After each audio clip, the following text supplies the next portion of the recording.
Marilah sama-sama kita mengucapkan syukur yang tidak terhingga kepada Allah Subhanahu wa Ta'ala, kerana dengan limpah hidayahnya, dengan kasih sayang, sehingga saat ini kita diberi peluang oleh Allah Subhanahu wa Ta'ala terus beristiqamah dengan Islam. Alhamdulillah, kita telah selesai menunaikan waktu subuh berjemaah. Yang saya hormati Tuan Aziz Menteri Masjid, Yang Mulia Tuan Imam, Tuan Bilal, pengurusi jawatan kuasa dakwah, ahli-ahli jawatan kuasa muslimin muslimat yang dihormati. Tazkirah pada pagi ini akan melihat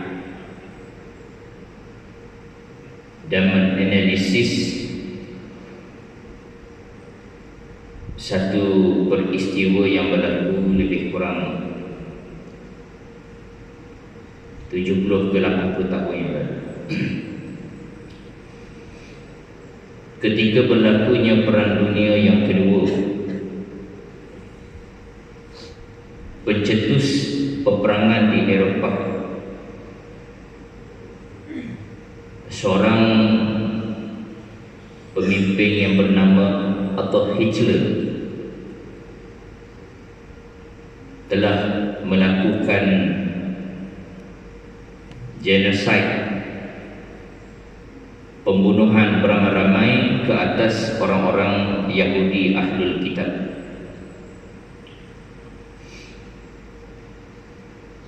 Peristiwa ini sangat terkenal di dunia, yang dikenali sebagai Holocaust.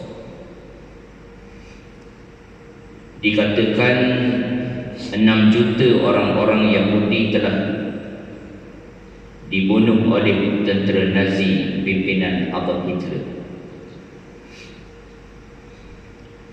Tujuan tazkirah ini adalah untuk menilai kembali adakah Holocaust yang berlaku itu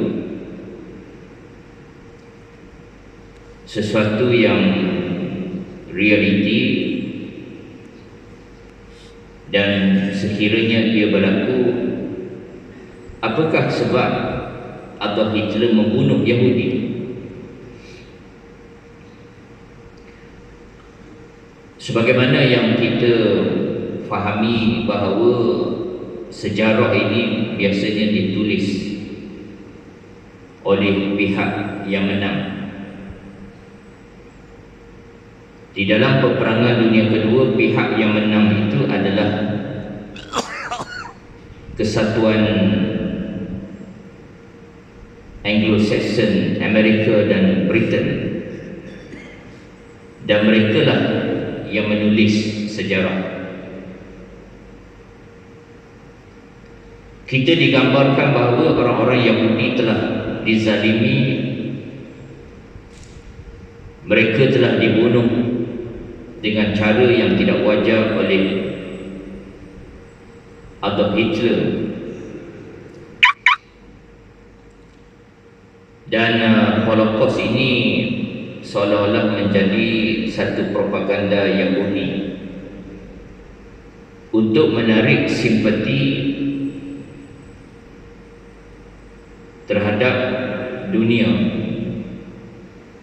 dalam menjayakan penubuhan negara Israel yang berhasil pada tahun 1948 di bumi Palestin. Tuan-tuan muslimin muslimat, siapakah orang Yahudi? Mereka adalah keturunan Nabi Yaqub,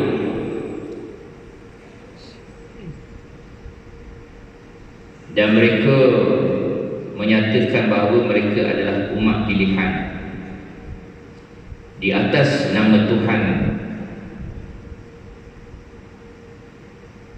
dan Palestin adalah milik mutlak mereka, dan bagi bangsa Yahudi, Palestin adalah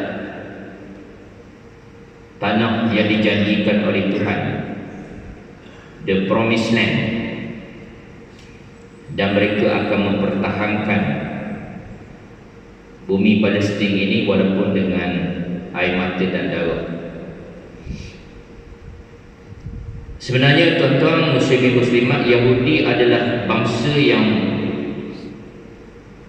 paling tertindas di dunia, bangsa yang telah lama mengalami penganiayaan. Sejarah Eropah mencatatkan kisah-kisah penindasan dan pembunuhan Yahudi, dan sejumlah ketua-ketua gereja Roman Katolik dikenali sebagai sangat anti-Yahudi, dan mereka menghalalkan pembunuhan dan penindasan terhadap Yahudi. Misalnya, Pope Paul yang keempat telah mengeluarkan satu dokumen bernama Camnimis Absurdum yang membolehkan pemerintah-pemerintah Kristian mengambil tindakan terhadap orang-orang Yahudi. Raja Ferdinand dan Isabella adalah pemerintah yang paling bertanggungjawab membunuh Yahudi dengan sokongan gereja. Di Perancis, Raja Louis telah mengusir semua orang Yahudi saat berlakunya perang salib. Di zaman pemerintahan Philip the Fair, Yahudi ditangkap, komuniti Yahudi dimusnahkan di Lithuania, di Rusia, di Balkan. Malah sejumlah kuasa-kuasa Eropah telah melakukan penganiayaan dan penindasan terhadap Yahudi. Bezanya tentang muslimin muslimat, orang-orang Yahudi selamat di bawah pemerintahan Islam. Misalnya di Andalusia, orang Yahudi dilayani dengan begitu baik sehingga penulis-penulis Yahudi menggambarkan kehidupan orang Yahudi suatu Islam memerintah di Sepanyol sebagai Jewish Golden Age in Spain, dan di zaman pemerintahan Sultan Sulaiman di Yerusalem misalnya, orang-orang Yahudi bukan sahaja hidup berdampingan dengan orang Muslim, tetapi ada orang-orang Yahudi yang diberi kedudukan di dalam jabatan-jabatan kerajaan seperti menteri dan juga perdana menteri. Tuan-tuan muslimin muslimat, mengapakah Yahudi ini mereka sentiasa mengalami tekanan dan kezaliman? Ia berpunca daripada sikap mereka, sikap orang Yahudi ini yang bersifat khianat dan sombong. Orang Yahudi adalah satu bangsa yang suka melakukan khianat. Kalau kita tengok sejarah Yahudi ini, ketika Allah mengutuskan Nabi Musa alaihissalam menyelamatkan Yahudi daripada penindasan Fir'aun yang menindas Yahudi masa itu namanya Fir'aun Ramses. Sebenarnya tuan-tuan ketahui atau tidak mengapakah Fir'aun Ramses ini kejam terhadap Yahudi? Puncanya adalah kerana di Mesir itu sendiri berlaku pergelutan kuasa, di mana satu kuasa luar telah pernah menguasai politik, menguasai pemerintahan di Mesir. Kalau tak silap saya, nama Puak Saikros ini dibantu oleh orang Yahudi untuk meruntuhkan kerajaan Fir'aun. Fir'aun ni banyak. Di zaman Nabi Ibrahim, Fir'aun yang menculik, yang merampas isteri Nabi Ibrahim bernama Sarah itu, namanya Hatshepsut. Zaman Nabi Musa, Ramses. Ada Fir'aun yang baik, ada Fir'aun yang zalim. Tetapi salah satu sebab mengapa orang Yahudi ditindas dengan teruk oleh orang Mesir, kerana mereka berkomplot dengan kuasa luar untuk rampas kuasa di Mesir. Dan sewaktu berlakunya perang Khandaq, peperangan Ahzab, orang-orang Yahudi yang mengikat tali perjanjian dengan Rasulullah sallallahu alaihi wasallam, bila mereka lihat kumpulan ketenteraan daripada Mekah, orang kafir Quraisy ini kuat, Yahudi telah meninggalkan Rasulullah dan mereka memihak kepada kumpulan Ahzab. Ini sifat Yahudi, dia khianat kepada Rasulullah sallallahu alaihi wasallam. Mengapa mereka bersikap demikian? Kerana orang Yahudi ini menganggap bangsa mereka adalah bangsa yang terulung, bangsa pilihan Tuhan. Jadi bangsa-bangsa lain itu dianggap bertaraf rendah. Sebab itulah Allah Subhanahu wa taala telah tidak menunaikan janji terhadap orang-orang Yahudi ini, kerana mereka adalah satu bangsa yang zalim dan mereka telah menentang perintah Allah Subhanahu wa taala. Dalam surah Al-Baqarah ayat yang ke-124, Allah Subhanahu wa taala berfirman, a'udzu billahi minasyaitonir rajim, wa izibtala Ibrahim rabbuhu bikalimatin fa'atammahunna qala inni ja'iluka lin-nasi imama qala wa min zurriyyati qala la yanalu ahdiz zalimin. Yang bermaksud, dan ingatlah ketika Ibrahim diuji Tuhannya dengan beberapa kalimat, yakni perintah dan larangan, lalu Ibrahim menunaikannya. Allah berfirman, sesungguhnya aku akan menjadikan kamu imam bagi seluruh manusia. Ibrahim berkata, dan saya mohon juga dari keturunanku. Allah berfirman, janjiku ini tidak mengenai orang-orang yang zalim. Bila Nabi Ibrahim berdoa kepada Allah supaya Allah Subhanahu wa taala memberi rahmat kepada keturunannya, yaitu keturunan Bani Ismail dan juga keturunan Bani Ishaq. Bani Ishaq itu Yahudi, keturunan daripadanya datang Yahudi. Allah kata, janjiku ini tidak mengenai orang-orang yang zalim. Siapakah orang zalim? Orang-orang Yahudi. Kenapa mereka zalim? Kerana mereka mendustakan Nabi sallallahu alaihi wasallam apabila Allah mengkhabarkan datangnya seorang Nabi bernama Ahmad yang Allah utuskan daripada keturunan Bani Ismail. Orang Yahudi tidak bersetuju, mereka menentang.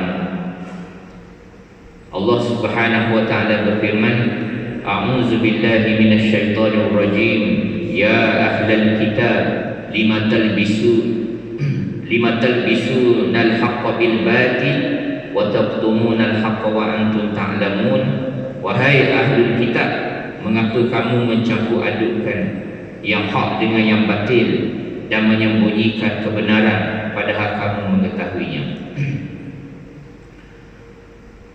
Dan orang Yahudi bukan setakat mereka mendustakan ayat-ayat Allah ini tentang datangnya Nabi bernama Ahmad, malah mereka mengubah ayat-ayat Allah supaya manusia tidak mengetahui kedatangan Islam. Firman-Nya, a'udzu billahi minasyaitonir rajim, afatatma'una an yu'minu lakum wa qad kana fariqun minhum yasma'una kalam Allah summa yuharrifunahu min ba'di ma aqaluhu wa hum ya'lamun. Apakah kamu masih mengharapkan mereka, yakni Bani Israel, akan percaya kepada kamu, wahai Muhammad, padahal segolongan dari mereka mendengar firman Allah lalu mereka mengubahnya setelah mereka memahaminya sedangkan mereka mengetahui? Surah Al-Baqarah ayat 75. Masalah orang Yahudi ini tentang bukan setakat mereka tolak kenabian Muhammad daripada kalangan yang datang daripada Bani Ismail, tetapi mereka juga menolak nabi-nabi, malah mereka membunuh nabi-nabi dari kalangan mereka sendiri sekiranya tidak memenuhi hawa nafsu mereka. Di dalam surah Ali Imran ayat 21, a'udzu billahi minasyaitonir rajim, innal ladzina ya'kuluna bi ayatillah wa yaqtuluna an-nabiyyina bighairi haqq wa yaqtuluna alladhina ya'muruna bil qisti minan nas fabashshirhum bi'adzabin alim. Sesungguhnya orang-orang yang kufur ingkar akan ayat-ayat keterangan Allah dan membunuh nabi-nabi dengan jalan yang tidak benar, serta membunuh orang-orang yang menyuruh manusia supaya berlaku adil, maka sampaikanlah berita yang mengembirakan mereka dengan azab siksa yang tidak terperi sakitnya. Surah Ali Imran ayat 21. Sebenarnya tuan-tuan, Allah lah yang mendatangkan Hitler membunuh Yahudi. Allah lah yang datangkan Hitler untuk melakukan azab kepada Yahudi ni. Kenapa saya kata begitu? Kerana ada dalilnya, iaitu daripada surah Al-A'raf ayat 166 hingga 167. Ini dalil dia. Sebab Yahudi ni, kehidupan mereka ni tak ada kerja lain melainkan khianat, berlaku sombong di muka bumi Allah dan menentang perintah Allah. Malah mereka ubah ayat-ayat Allah, keterangan Allah, mereka memutar-mutarkan kebenaran ni. Maka Allah telah melaknati bangsa Yahudi ini. Dan pada surah Al-A'raf ayat 166 hingga 167, firman Allah Subhanahu wa taala yang bermaksud, maka setelah mereka bersikap sombong terhadap segala apa yang dilarang, kami katakan kepada mereka, jadilah kamu kera yang hina. Dan ingatlah wahai Muhammad, ketika Tuhanmu memberitahu bahawa sesungguhnya Dia akan mengirim orang-orang yang akan menimpakan azab yang seburuk-buruknya kepada mereka, yakni orang Yahudi, sampai hari kiamat.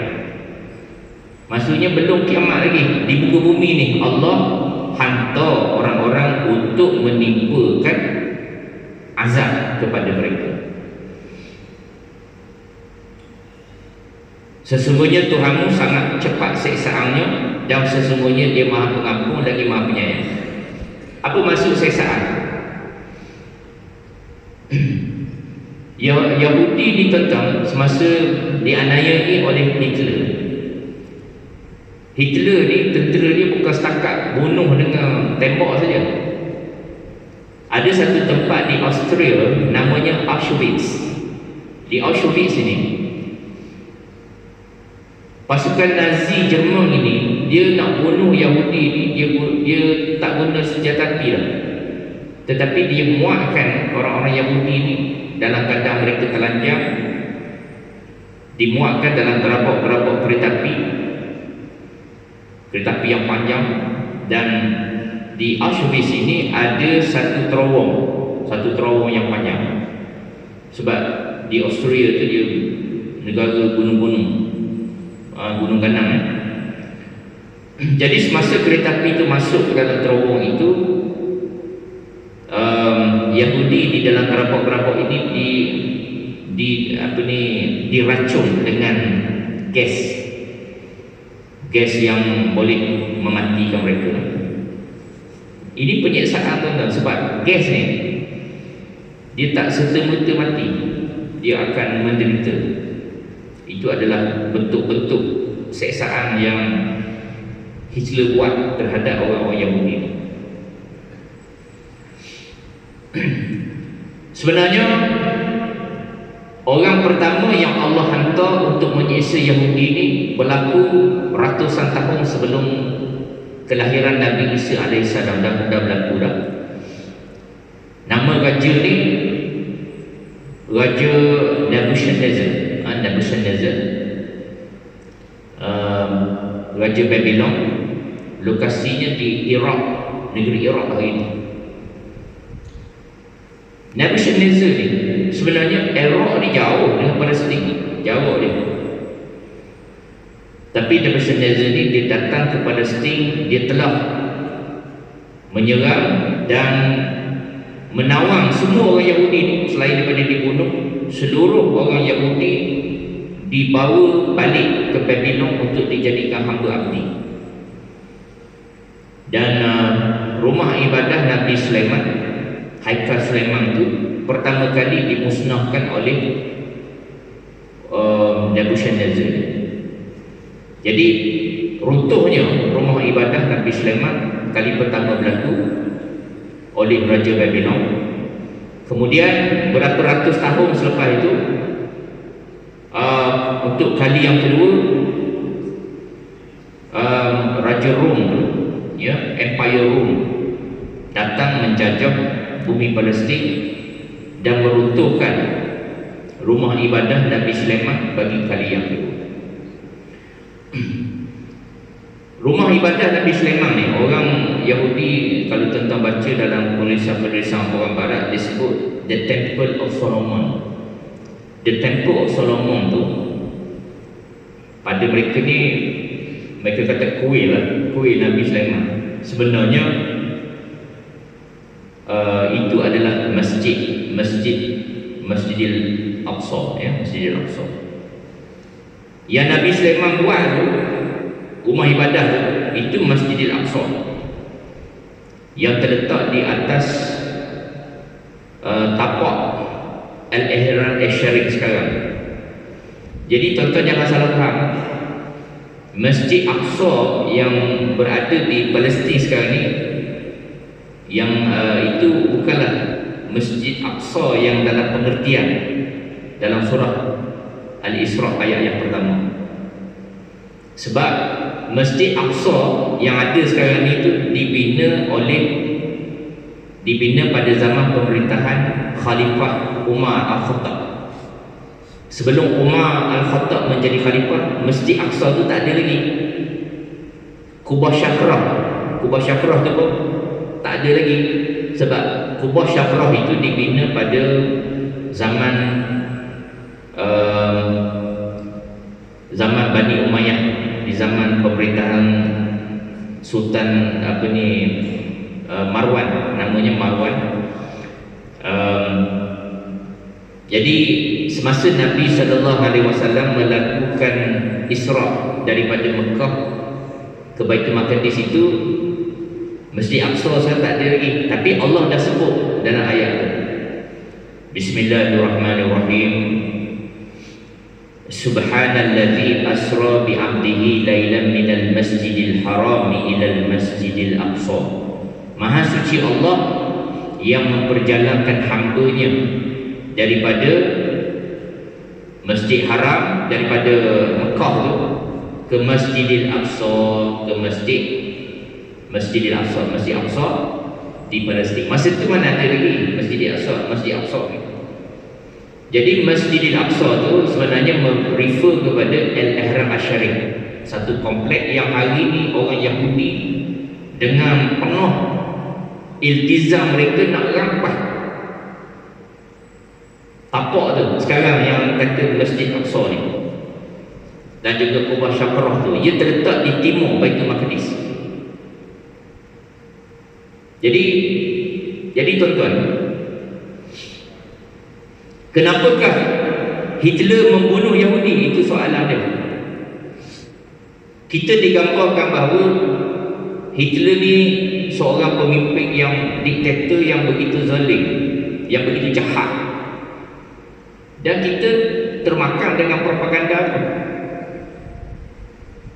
Sebab apa? Kita baca sejarah dari pihak yang menang. Persekutuan Anglo-Saxon Amerika dan Britain tu di belakang dia Zionis. Di belakang Amerika dan Britain tu Zionis tu belakang dia.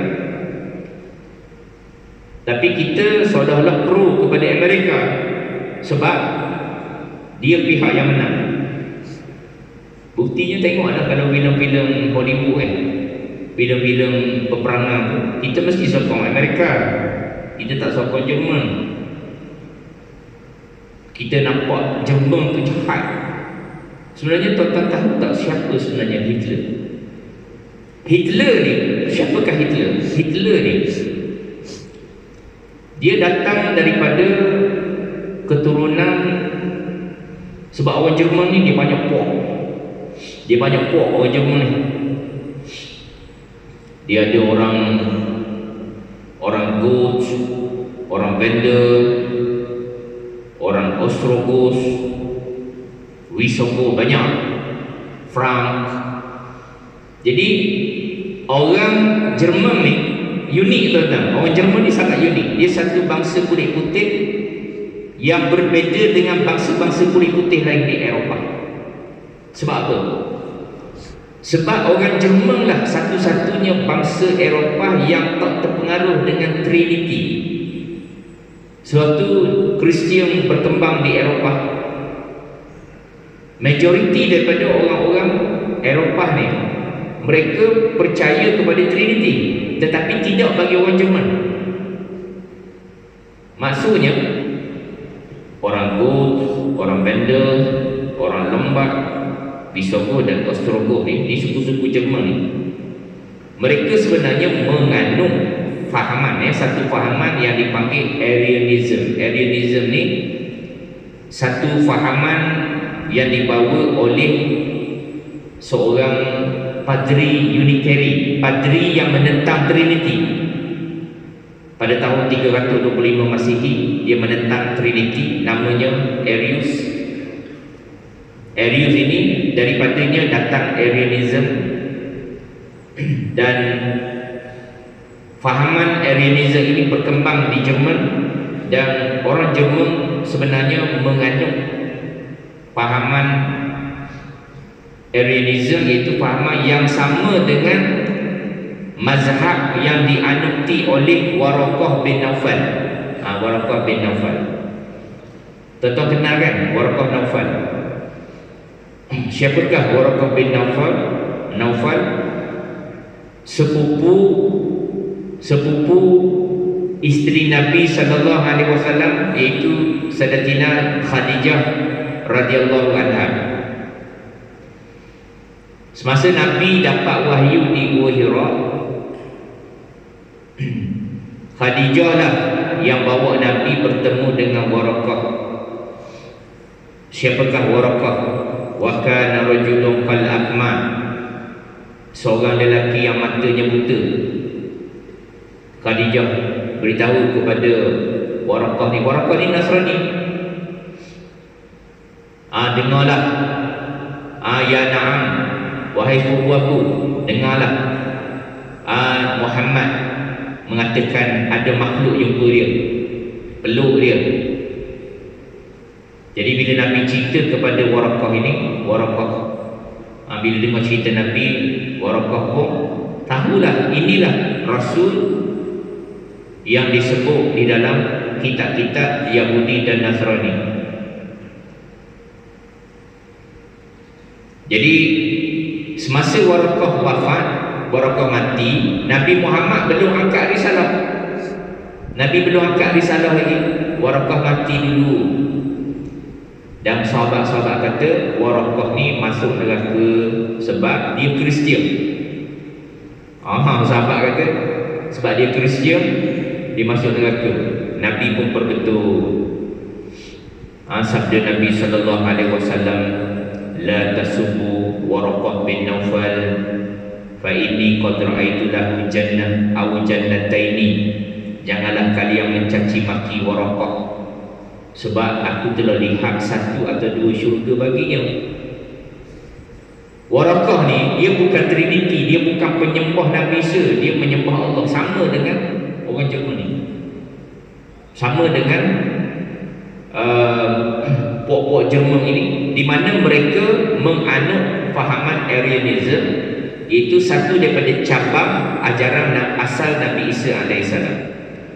Jadi tuan-tuan, sejarah orang Jerman ni, mereka mempunyai hubungan yang baik dengan Islam. Negara Jerman zaman Prusia lagi, sebelum tertubuh negara nation state di Jerman itu, orang-orang Jerman ni dia ada hubungan yang baik dengan Islam. Misalnya pada tahun sejak abad yang ke-18 lagi, Sultan Mahmud yang kedua ni dia sudah melantik penasihat-penasihat ketenteraan. Sultan Mahmud II ni Sultan Kesultanan Uthmaniyah, Kerajaan Islam Uthmaniyah. Dia melantik Helmut von Moltke sebagai penasihat ketenteraan dia.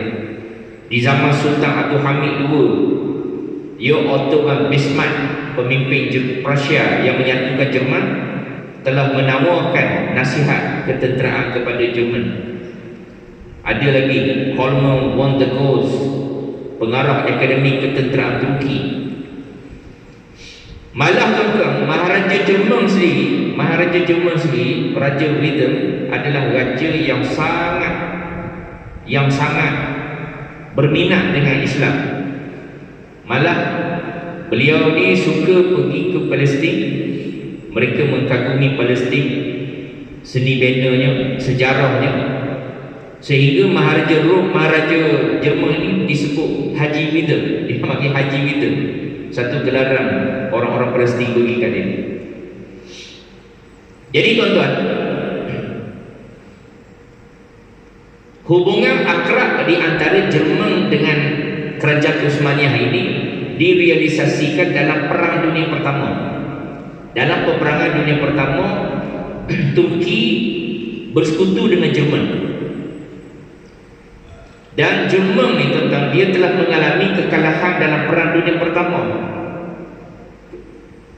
Dan bila Jerman kalah, Jerman terpaksa menandatangani perjanjian yang dipanggil Perjanjian Versailles, di mana Jerman telah dipaksa menyerahkan sebahagian besar daripada tanahnya yang kaya dengan arang batu. Jadi kekayaan Jerman ni dirampas oleh kuasa-kuasa berikat. Dan Jerman ni, salah satu sebab Jerman kalah dalam Perang Dunia Pertama kerana orang-orang Yahudi melakukan pengkhianatan terhadap negara Jerman. Orang Yahudi menumpang di negeri Jerman, tetapi mereka melakukan pengkhianatan. Kenapa saya kata begitu? Buktinya tuan-tuan, Hitler ni sewaktu dia dalam penjara, ini cerita masalah politik Jerman lah. Dia pun sama-sama Jerman ni nak rampas kuasa. Hitler ni dalam penjara, dia telah menulis sebuah buku. Nama buku ni Mein Kampf. Mein Kampf ni maksudnya perjuanganku. Kalau tuan-tuan baca buku ni, Mein Kampf ni, kita akan faham apakah bentuk pemikiran Hitler. Antaranya yang ditulis dalam buku ni adalah, antara yang tulis pertama, Hitler sangat benci kepada Yahudi. Ditulis dalam buku dia tu, dia merancang untuk menghapuskan orang Yahudi sekiranya dia berkuasa. Apa sebab dia? Sebab Zionis yang ditubuhkan, dan Zionis menjadi satu agenda politik Yahudi untuk menumbuhkan negara Israel. Dan Zionis telah menguasai Britain dan Amerika. Dan Zionis tahu bahawa hanya melalui Britain dan Amerika mereka dapat menumbuhkan negara Israel dan matlamat mereka untuk mendirikan rumah ibadah Nabi Sulaiman bagi kali yang ketiga. Itu rancangan Zionis. Dan Zionis di belakang kuasa-kuasa berikat. Kuasa berikat ni adalah musuh ketat kepada Jerman. Dan orang Yahudi tahu bahawa yang akan menghalang cita-cita Zionis untuk menumbuhkan negara haram Israel di Palestin ini adalah Jerman. Jerman adalah kuasa yang menghalang mereka. Hitler tulis dalam buku dia, Mein Kampf ni, pandangan Hitler terhadap Yahudi ini sama seperti pandangan Islam terhadap Yahudi. Dan Hitler banyak memetik pemikiran Al-Quran di dalam bukunya Mein Kampf ini. Kalau kita tengok tentang naratif barat ni, dia kata apa? Dia kata kenapa Hitler bunuh orang Yahudi ni? Sebab Hitler ni dia seorang fasis, seorang yang nak mengangkat bangsa Jerman ni satu bangsa yang unggul. Dia kata begitu. Kalaulah betul Hitler membunuh Yahudi semata-mata nak angkat bangsa dia, maksudnya macam anti bangsa lain lah. Anti bangsa lain, bunuh bangsa lain, jadi angkat bangsa Jerman. Itu tuduhan dia. Sebenarnya tak tahu. Sebab di Jerman dan Eropah pada masa itu bukan orang Yahudi saja ada. Ada orang Asia, ada orang Gipsi, ada orang Islam.